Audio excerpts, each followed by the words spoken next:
बिस्मिल्लाहिर्रहमानिर्रहीम। अस्सलाम वालेकुम। आज मैं आपके साथ क्रिस्पी बैंगन के पकोड़े बनाने की रेसिपी शेयर कर रही हूँ। बहुत ही टेस्टी और बहुत आसान रेसिपी है। बहुत ही क्विकली बनकर तैयार हो जाती है। और यहाँ पर ये देखिए, मैं आपको सुनवाना चाहूँगी ये कितने क्रिस्पी बनकर तैयार हुए हैं। तो चलिए ये क्रिस्पी और आसान बैंगन के पकोड़े बनाना शुरू करते हैं। सबसे पहले यहाँ पर हम पकोड़ों का बैटर तैयार करेंगे। बोल में 1 कप बेसन ऐड करेंगे और इसमें 2 टेबलस्पून कॉर्नफ्लावर ऐड करेंगे। अगर आपके पास कॉर्नफ्लावर नहीं है तो फिर अरारोट या फिर चावल का आटा भी ऐड कर सकते हैं। अब हम इसमें ऐड करेंगे 1 अंडा, 1/4 टीस्पून के करीब लहसुन का पेस्ट ऐड करेंगे, ½ टीस्पून नमक ऐड करेंगे या फिर टेस्ट के हिसाब से आप नमक डालिएगा।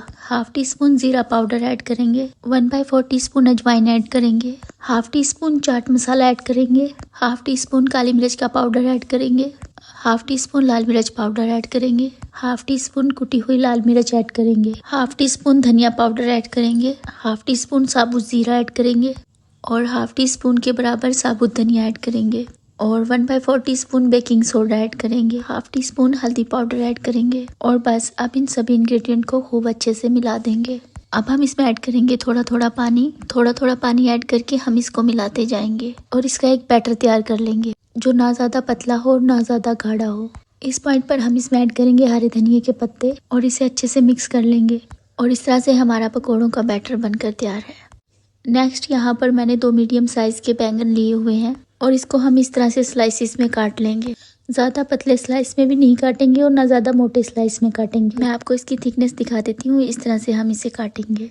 अब हमने जो बैटर तैयार किया था इसमें इसको कोट करेंगे और इसे फ्राई कर लेंगे। अब हमने मीडियम फ्लेम पर ऑयल को गर्म करना है। ऑयल बहुत तेज़ गर्म नहीं होना चाहिए लेकिन हल्का गर्म भी नहीं होना चाहिए, यानी कि ऑयल का जो टेम्परेचर है वो मीडियम हॉट होना चाहिए।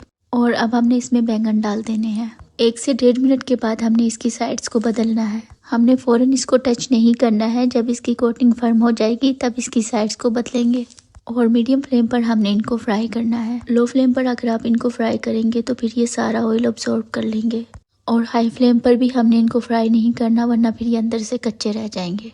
तो मीडियम फ्लेम पर साइड्स को बदलते हुए हम इन्हें फ्राई करेंगे। बस इसी तरह से हम इन्हें फ्राई करेंगे जब तक कि ये गोल्डन क्रिस्प नहीं हो जाते। बस 4 से 5 मिनट लगेंगे इनको फ्राई होने में। जब ये इस तरह से गोल्डन क्रिस्प हो जाएंगे तो हम इन्हें निकाल लेंगे और आप देख सकते हैं इनमें बहुत अच्छा सा गोल्डन कलर भी आ गया है और ये एकदम परफेक्टली क्रिस्पी हो गए हैं। तो बस अब हमने इनको एक ऑब्जॉर्बिंग पेपर पर निकाल लेना है और बाकी के जो वेजिस है वो भी सेम मेथड फ्राई कर लेंगे और इस तरह से हमारे बहुत ही क्रिस्पी बैंगन के पकोड़े बनकर तैयार हैं। और ये देखें, आप सुन सकते हैं ये कितने क्रिस्पी बनकर तैयार हुए हैं और अंदर से भी हमारे बैंगन एकदम परफेक्टली कुक्ड हैं। उम्मीद करती हूँ बैंगन पकोड़े की ये रेसिपी आपको पसंद आई होगी। अगर पसंद आई है तो इसको लाइक ज़रूर कीजिएगा, फैमिली और फ्रेंड्स में शेयर करिएगा। चैनल पर पहली बार आए हैं तो सब्सक्राइब किए बिना मत जाइएगा। दुआ में याद रखिएगा। Thanks for watching. अल्लाह हाफिज़।